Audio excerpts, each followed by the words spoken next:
नमस्ते. मी निवृत्त सेनानी कर्नल सुरेश पाटील घोरपडीमधून आपल्याशी संवाद साधण्याचा प्रयत्न करतो आहे.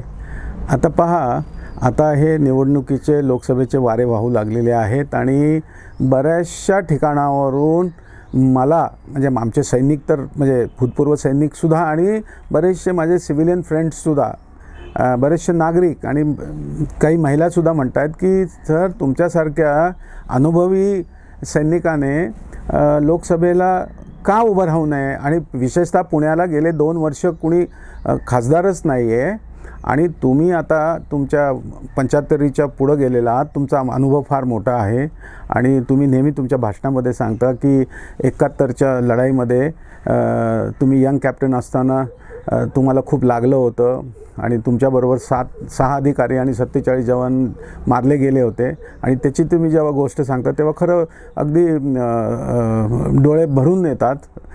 आणि ती गोष्ट म्हणजे तुम्हाला पुन्हा मी बाकीच्या आमच्या या श्रोत्यांना सांगू इच्छितो की त्यावेळेला 47 जवान आमचे जे मारले गेले त्यांना नाल्यामध्ये टाकून अक्षरशः डिझेल टाकून जाळलं आणि मलासुद्धा खूप लागलं होतं. तर मी हॉस्पिटलमध्ये असताना माझे कमांडिंग ऑफिसर आले मला भेटायला. मी मूर्छेतून जेव्हा बाहेर आलो तेव्हा मला म्हटले, Suresh, you are very lucky. Now this is a bonus life. Do good to the humanity. We have lost 6 officers overnight. तर म्हणून मग मी ठरवलं की निवृत्तीनंतर आपण या देशासाठी म्हणजे खऱ्या अर्थाने सर्वसामान्य माणसांसाठी काम करणं गरजेचं आहे. आणि माझ्यावरती तसं पाहायला गेलं तर शिवाजीराजांचा खूप असा पगडा होता. मला खूप इतिहासात शिवाजीराजांच्याबद्दल खूप वाचायचं आवड होती. आता शिवाजीराजा असाच एक राजा आहे जगामध्ये की ज्याच्यासाठी आपल्या पूर्वजांनी प्राणाची आहुती देऊन त्या राजाला गादीवर बसवलं.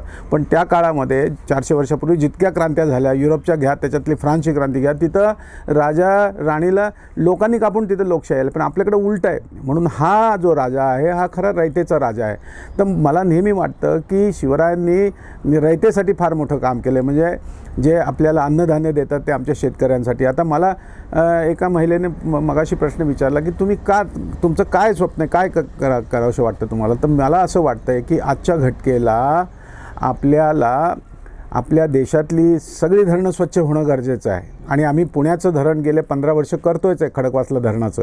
आता आपल्याला सांगू इच्छितो की आम्हाला आर्मीमध्ये शिकवलं जातं की ज्याच्याकडे पाणी असेल तो देश will become a super power. आजच्या घटकेला जगामध्ये 65,000 धरणं आहेत. त्याच्यातली 25,000 धरणं चीनमध्ये आहेत आणि त्यांनी सगळ्यात जगातलं मोठं धरण बांधले, 3 गॉर्जेस डॅम. आम्ही तिथं अभ्यास दौऱ्यावर गेलो होतो 10 वर्षापूर्वी आणि त्यांचं वॉटर मॅनेजमेंट इतकं मोठं सुंदर आहे. आपल्यापेक्षा 5 पटीने क्षेत्रफळाने तो देश मोठा आहे. त्यांचं वॉटर मॅनेजमेंट इतकं सुंदर आहे. आणि खरंच पाहिलं तर आजच्या घटकेला अमेरिकेपेक्षा चीनच खरा अर्थाने विश्वगुरू आजच्या घटकेला तरी आहे. आपल्याकडे 5,000 धरणं आहेत. भाकरा नांदगलपासून पेरियारपर्यंत सगळी धरणं गाळाने भरलेली आहेत. आपण महाराष्ट्राकडे येऊया. महाराष्ट्रात देखील 450 ते 550 धरणं आहेत, ती सगळी गाळाने भरलेली आहेत. आता आम्ही खडकवासल्यावरती इतके वर्षानुवर्ष काम करतो आहे. तर खडकवासल्याचा तुम्हाला थोडंसं इतिहास सांगणं गरजेचं आहे. खडकवासला धरण महात्मा ज्योतिबा फुल्यांनी 1879 साली जेव्हा बांधलं त्यावेळेला त्या 22 किलोमीटरचा जो तलाव आहे त्याच्यामध्ये 4 TMC अंदाजे 4 TMC पाणी होतं. आणि पुण्याची लोकसंख्या जेमतेम 1,00,000, 1,50,000, 2,00,000च्या आसपास होती. आज 140 वर्षात जेव्हा आम्ही अभ्यास केला तर असं दिसून येतं आहे की धरणामध्ये 1.5 TMC पाणी आणि पुण्याची लोकसंख्या 55 लाख झाली आणि पुढच्या 2 वर्षात ती 70-75 लाख होणार आहे. कारण महाराष्ट्र शासनाला पुणे स्मार्ट सिटी हवं आहे आणि स्मार्ट सिटी म्हटल्यानंतर सगळीकडून लोक येणार, UP MP सगळीकडे येणार. रोजीरोटी के लिए सब गोरगरीब जनता आएगी. तर याचा अर्थ आपल्याला अर्थशास्त्रामध्ये जसं शिकवतात की मागणी आणि आमचा पुरवठा मागणी आणि आमचा पुरवठा मॅच होत नाही. म्हणजे आमची दर दिवसाला मागणी वाढते आणि पुरवठा अगदी शून्य झालेला आहे. कारण ह्या 44 किलोमीटरच्या परिघामध्ये मोठ्या प्रमाणात झाडतोड झालेली आहे. सगळं जमिनीचं गवत उद्ध्वस्त झाले. त्याच्यामुळं तिथं टपोऱ्या थेंबाचा पाऊस पडतो आणि सगळं टॉप सॉईल ज्याला म्हणतो, आमचा 25 वर्षाचा अभ्यास आहे. तर तिथं दरवर्षी 1 ते 1.5 फूट माती धरणात वाहून येते आणि आता अशी कंडिशन आहे धरणात माती जास्त आणि पाणी कमी. तर हा विचार घेऊन आम्ही काम करतो आहे. आजपर्यंत आम्ही 25 लाख ट्रकलोड माती काढली, तिथल्या 28 गावातल्या शेतकऱ्यांना दिली, त्यांचं उत्पन्न चौपट झालं. आणि आपण जेव्हा 1 ट्रक माती बाहेर काढतो तेव्हा 1 टँकर इतकं पाणी होतं. म्हणून पुणेकरांना आता आमच्यामुळं 4 महिन्याचं पाणी प्यायला मिळतं आहे बाय द वे. कारण आम्ही आत्तापर्यंत 25 लाख ट्रकलोड माती काढली आणि 30-1 लाख झाडं लावली, ताकी ज्याला आपण कॅट म्हणतो, की ताकी भविष्यात पुन्हा चमचाभर मातीसुद्धा धरणात येऊ नये. तर हा विषय घेऊन माझी फार इच्छा आहे की महाराष्ट्रातली तर 500 करायची, पण तत्पूर्वी पुणे जिल्ह्यातली ही जर 25 धरणं करायची असली, आम्ही शासनाकडे गेलो, मुख्यमंत्र्याकडे गेलो, उपमुख्यमंत्र्याकडे, कुणाला त्याला वेळ आहे त्याच्यावर बोलायला. मग आता असं खरंच वाटायला लागलं की खरंच त्या तुमच्यासारखे ज्या भगिनी आहेत त्या म्हटलं, साहेब तुम्हीच उभं राहायला पाहिजे, तरच आपल्याला काहीतरी करता येईल. आणि मला माझी मुलगीसुद्धा म्हणते की पापा तुमच्यामध्ये इतके शब्दामध्ये ताकद आहे. मी तिच्याबरोबर खूप परदेशामध्ये 60 देश फिरलेलो आहे. तर ती म्हणते पापा जर तुम्ही वर्ल्ड बँकेमध्ये जर तुम्ही नुसतं पाण्यावरती जर बोलला आणि तुम्ही जर शासकीय म्हणजे जर खासदार आमदार असेल तर तुम्हाला 100 कोटी लगेच देतील त्या पाण्यासाठी, पण तुमची लोकं ऐकायला तयार नाहीत. म्हणून माझं तर मी तर पुणेकरांना म्हणेन, आता जे पुणेकर मला बघतायत, मी म्हणतो मी पहिल्या 3 महिन्यात 100 कोटी वर्ल्ड बँकेकडून आणून पुण्याचं आणि पुणे जिल्ह्याला सगळ्या जगातला सुंदर पुणे जिल्हा करावा. आता हे फार मोठं स्वप्न वाटतं, पण ते सत्य पण आहे.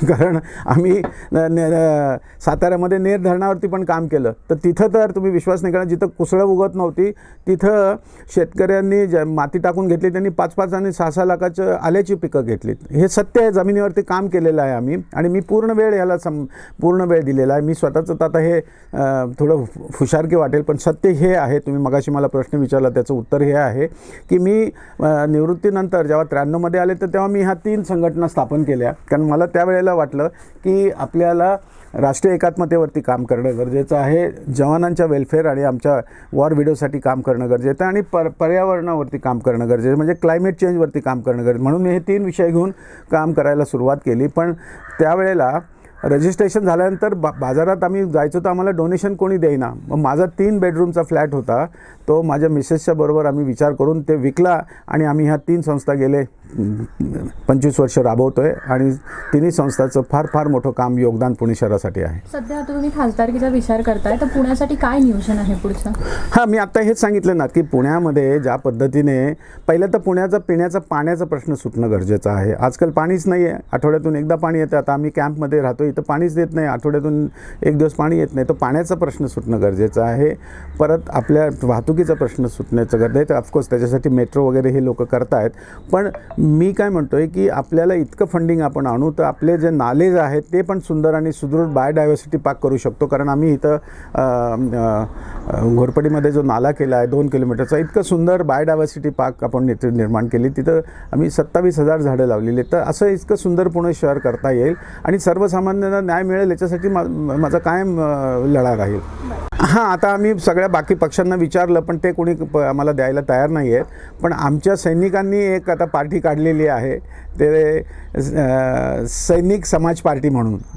हालाकी त्यांचं अस्तित्व नाही आहे, पण ठीक आहे, ॲटलिस्ट ते लोक म्हणतायत तरी की साहेब आपण उभे राहावा, आम्हाला त्याचं ते AB फॉर्म वगैरे सगळं मिळेल आणि त्याच्यामुळे सगळे सैनिक जोडले जातील. आता बघा, या देशामध्ये दरवर्षी 50,000 ते 55,000 सैनिक निवृत्त होतात. हा फार मोठं संख्या आहे ही. हे ज्याला आपण म्हणतो ना मनुष्यबळ हे फार मोठं आहे. तर याचा वापर होणं गरजेचं आहे. आणि पुण्यामध्ये सुद्धा 2 लाखाच्या आसपास आमचे भूतपूर्व सैनिक आहेत. तर यांचा पण वापर करून आपण ह्या उरलेल्या जो आपला 30 लाख स्क्वेअर किलोमीटर जो देश आहे त्याला सुंदर आणि सुदृढ करूया. आपण एकेकाळी 90 लाख स्क्वेअर किलोमीटर हा देश होता, आता 30 लाखच वाचलेला आहे. त्याला पण सुंदर करता येईल. आपण पुण्याला सुंदर केलं तर पुणे जिल्हाच ऑटोमॅटिक सुंदर होणार आहे, सुदृढ होता येईल. आणि याचं रिप्लिकेशन बाकीवरती पण होणं क्रमप्राप्तच आहे.